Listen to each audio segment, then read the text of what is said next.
What's going on, guys? This is Richie here from the Red Planet Films, and I literally just got back from seeing the Suicide Squad, and yeah, I don't understand where the hate is all coming from, really. I mean, screw these critics, man. Honestly, I really don't know what else to say. I enjoyed this film. I was freaking hyped for it. I'm not quite sure what exactly I was expecting, but I'm glad I wasn't expecting anything like crazy. I think what we were given, was just enough for me to at least enjoy it. I really liked it. I don't see why there's just so much hate, honestly, for it, but it is what it is, I guess so. So Suicide Squad, the first 30-40 minutes kind of introduces you to these characters, and almost to me takes a bit of a similar approach to what Guardians of the Galaxy did, where it just takes all these somewhat unknown characters from these comic book worlds and kind of throws it at the viewers, but the way that they introduce you to them, gets you familiar with who they are, this, that, and the other, and, it gets you to like them, kind of connecting them to a little bit, even though you're really not supposed to because they're villains, but I mean, you have to at least kind of like this characters that you're watching being portrayed on screen, you know what I mean? So I really do like the whole beginning of the film, how it's just Amanda Waller, who's really the head of Argus, who's the head honcho and brings the band together, so to speak, and she's giving this other person rather a sort of debriefing of this idea that she has to create this whole task force X, if you will, of these criminals that'll take down criminals, or bigger threats, like metahuman threats, all these bigger bad guys that can be a threat to mankind. So it's a good concept, just have all these bad people that don't mean anything to anybody do the dirty work. So that's how the movie's able to tell you who these characters are, so you can understand them a little bit more. And I really like the approach. I really had nothing wrong with it, no complaints with it. And then finally the movie starts, going with the flow. I don't feel that it had any pacing issues at all. There were just a couple of silly things here and there. Not really silly. I'll get more into that in my spoiler-filled review. This is going to be very spoiler-free, as you can tell by the title of the video. But anyways, this pretty much is just the premise of the whole first portion of the film. The movie runs about 2 hours and change. I think it's 2 hours and 5 minutes, 2 hours and 10 minutes, something like that. And really, there was no area where, I kind of got bored or antsy and stuff like that. I felt that more in Batman versus Superman than the theatrical cut, because I'm just like, alright, I kind of just want to see them fight, just get to it. But this movie, it just kept going and going and going. I'm like, alright, I'm interested. I like these characters. It's something new. It's something fresh that DC's given us. I want to see where this is going. So I was just fully enveloped in whatever I was watching. I enjoyed it. The film looks great. It looks beautiful. I don't really see quite what... I don't know. Again, to kind of go along with what I was saying earlier, I don't get what the hate is all about. There were a couple of issues or odd decisions that were made in the editing room, at least in the beginning portion of the film, when they're kind of going about introducing you to these characters. I don't want to get too in-depth with it. It could be a spoiler, so I'm not going to say it just in case. However, it was this kind of stuff. It just seemed a little corny, a little bit cheesy, but I guess it kind of fit with like the theme or something with the film, I guess, or whatever. But anyways, I want to kind of get on with the cast. So I'm just going to pull it up on my phone here. Well, I kind of already do, because I have a feeling I'm going to botch some of the names of these characters. So like I said, we have Margot Robbie as Harley Quinn, Jared Leto as the Joker, Will Smith as Deadshot, Cara Delevingne, who is beautiful, by the way, as the Enchantress. We had Jai Courtney as Captain Boomerang. And here's the thing. Jai Courtney is hit or miss. Mostly miss. I actually liked Jai Courtney in a movie for once. I thought he was pretty good as Captain Boomerang. I thought he was really good in this movie. It looked like he was having a lot of fun with it. It kind of just looked like he was just so over the top and out there. He's like, screw it, and I'm just gonna wing it, do whatever. I don't know. It looked like he was having a ball. You can kind of tell, and yeah, I was like, wow. A movie that I actually like Jai Courtney in. We had Joel Kinnaman as Rick Flag, and at first, I don't know, for some reason, I can't quite tell if he was trying to put on an accent or not. I think that's just Joel Kinnaman's voice in general. But as soon as he started flapping his gums in the opening or the beginning of the movie, I'm like, what are you trying to do? I'm like, I don't know, it just wasn't working for me for some reason. But then, like, it took me a while to get used to it. I'm like, okay, I think he's just doing Joel Kinnaman. I'm not sure, but it was, you know, he was good for, you know, what it was for the most part. We had Viola Davis as Amanda Waller. You can't complain about, you can't say anything bad about Viola Davis. Viola Davis is incredible. She's a brilliant actress. And then we had Karen Fukuhara as the lovely Katana, and she did her job as Katana. And being a huge fan of the TV show Arrow, they were kind of going in the direction of the Suicide Squad, but they had to stop it because DC was like, oh, you know, hey, we kind of want to make the movie, so you guys got to stop. So they literally took that storyline and just made it like, just to a screeching halt. So they had to kill off like some of the characters or write them off that they were using from the Suicide Squad, from the whole Argus type storyline that they had going on Arrow. But from what we got to see on the show of those characters, it was pretty cool to see. So I do like how they portrayed Katana on the show Arrow, and kind of seeing that character come to life on the big screen. I was so happy. I was like, oh, this is so cool. And this next guy, I can't pronounce his name. The guy who played Killer Croc. I'm sorry, I can't pronounce your name, but you were awesome. And I'm so glad that they decided to go the route of using practical effects and prosthetics rather than CGI for Killer Croc, because if a big giant CGI Killer Croc, I mean, granted they did it with Groot in Guardians of the Galaxy, but I'm not trying to, you know, compare apples to oranges. Those are two different entities. And then Jay Hernandez as El Diablo, and I didn't know, I don't think anyone knew who was playing El Diablo. I'm like, who is it? And I actually saw an article earlier today at work. It was like, oh, this is the actor who plays so-and-so, and you'll never guess who it is. So I clicked on it, and it's Jay Hernandez. You might have seen him in, like, movies like Hostel and stuff like that. And I was like, oh my god. It's like if you kind of just remove all the makeup that he has on his face, then you can see it. I'm like, wow. And he was phenomenal in this role. As far as the cast goes, everybody did their jobs tremendously, in my opinion. Although, to go a little bit more in depth, if you want me to, Jared Leto is the Joker. You know, that was the main thing that I think everybody was kind of nervous about.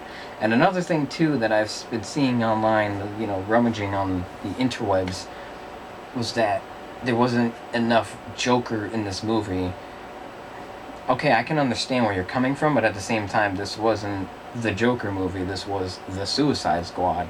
The Suicide Squad is like the bad version of the Justice League, but not really. If I could, you know, make some type of comparison just for you guys to understand. But nowhere was it written or promised that, oh, this is going to be the Joker movie. No, it was just getting our feet wet again to the Joker, to Jared Leto's portrayal as the Joker.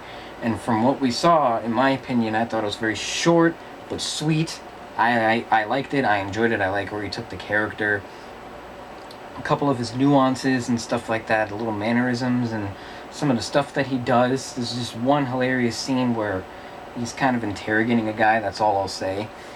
It's not an intentionally hilarious scene, but it's just something that he does that I think was definitely on the fly, that the actor did not know was coming, that he does. And it's just like, okay, that's something that it's one of those characters that you just have to own it. You have to take it in and be like, okay, you know what, I'm gonna do this, that, and the other. Like, you just have to you have to make it your own, and I feel like he really definitely did that. And from what I heard too, he just, you know, nothing, just stood in character on the set every day during filming. Like, he never went back to Jared Leto mode. He was just all in he had people call him Mr. J on set, because he really just wanted to get in that mind frame, and that's method acting, and I really like that approach when actors actually do that.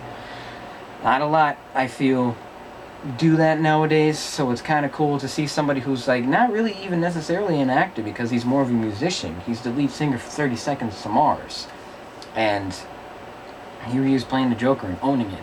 And again, just to backtrack a little bit, Margot Robbie, absolutely incredible, as I knew she would be. It's fucking Margot Robbie, and I was like, oh my gosh, like, give me more. I want more of her. Give me a solo movie for Harley Quinn of just 90 minutes, 2 hours of Margot Robbie as Harley Quinn. And then with Will Smith, it was this Will Smith. It was this, you know, like I don't know. He just Will Smithed it. Really, how do I explain? I don't know. He was too Will Smith to play Deadshot, but some of the stuff that he did do was pretty cool.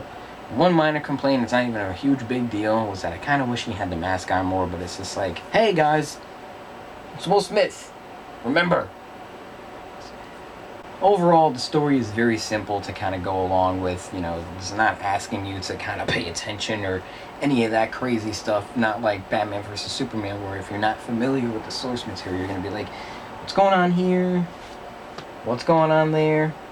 You're not lost in the shuffle. You can follow along. It's not like you don't have to use your brain. You can turn it off. You can just let it go on autopilot. And I like the approach. The villain was, it was, I don't want to say it was hit or miss. It was just kind of in the middle for me. It was like, okay, that's there. It's whatever. So, I would rather that they didn't throw in something huge, like this huge curveball, kind of like a Doomsday type thing, where they're just like, okay, so we're introducing you this, but we're also going to give you this huge main villain for you guys to fight, because we got to make this super impactful. It was like, no, you know what, they did something casual. They didn't take too much of a risk. They kind of just winged it, so to speak.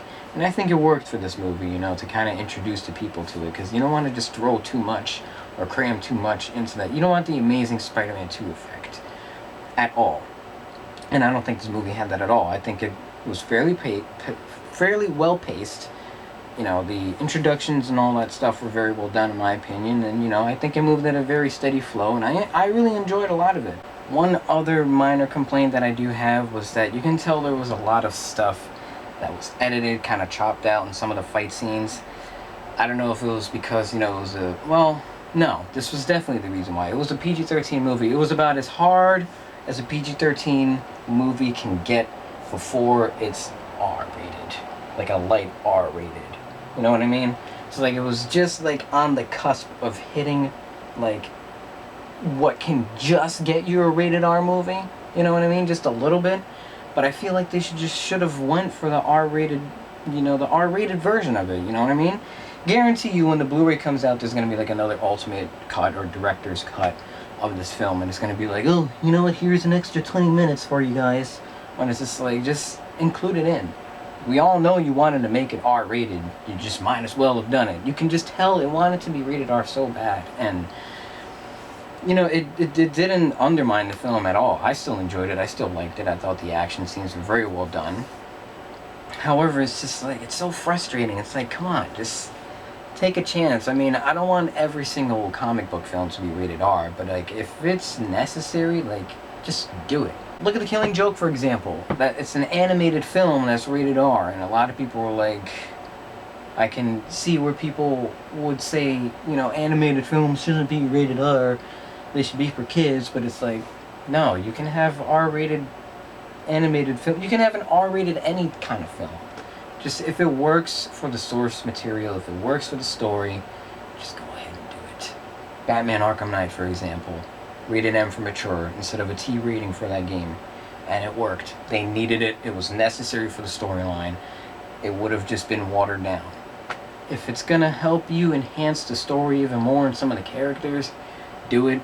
If it's just nonsensical BS of gore and just guts flying all over the place, then I can see why it's not needed, but I digress. It wasn't even that big of a deal. Overall though, I enjoyed the cast. Will Smith was The story was simple, the villain was okay, but at the same time it was needed. You don't want anything force-fed or crammed down your throat. The soundtrack too, before I forget, was awesome. And the visual effects were pretty cool too, especially Enchantress. Some of the things that she did was just phenomenal looking on the screen.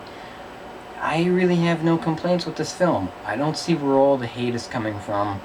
I wouldn't have mind if it went on for another 10-15 minutes or so, at least maybe sort of the end sequence too. Felt like it ended a little bit too quickly. But overall, really no complaints. I don't know. Again, these critics are just super biased or something like that, or I don't know. I really don't know what their issue is. All I can just tell you is don't listen to them. Go out, see the movie, formulate your own opinion, and then you can judge whether or not you think the critics were right or they were wrong. Me personally, I think they were wrong. I don't think it deserves, the amount of hate that it's getting. All I can say is don't listen to them. Go watch it. See for yourselves if you love it or you hate it. And that's pretty much all I can say. So overall, I think I have to give this movie a solid B. So thank you all very much for watching this video. I tried to keep it as spoiler free as I possibly could, and I think I did a good job. And I will be making a spoiler filled review, so if you guys are interested in that, it will definitely be uploaded right after this video, so make sure you stay tuned for that. And that's pretty much it. If you guys have seen the film, let me know in the comment section down below. But if you have seen it in this video, if you're going to comment on this video, leave your comment spoiler free. If you want to talk spoilers, save that for my spoiler field review. Once that goes up, leave that, all that good stuff in the comment section down below, so we can have a more thorough conversation down there. Make sure to like this video, give it a thumbs up. Let's shoot to maybe at least 5 likes. I think we can do that. Favorite this video, share with your friends on Facebook, Twitter, whatever social media platform that you guys use, and make sure you check the description box down below.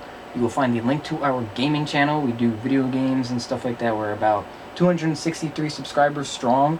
So if you guys want to help us out, if you're into video games, make sure to check that out. And also, our Facebook, Twitter, and Instagram information will be in the description box as well. So if you guys want to follow us or give us a shout on social media, we might even give you one back too. Never know. And most importantly, if you haven't by now, especially if you're new, hit that subscribe button so you can know whenever we upload a new video. We have a Green Arrow fan film coming out on the way soon. So if you guys like that sort of stuff, make sure you hit that subscribe button so you can know when it comes out. That's pretty much it. Like, favorite, share, comment, subscribe, all that good stuff. And we'll see you all in my spoiler-filled review. Stay tuned for that. Thanks for watching.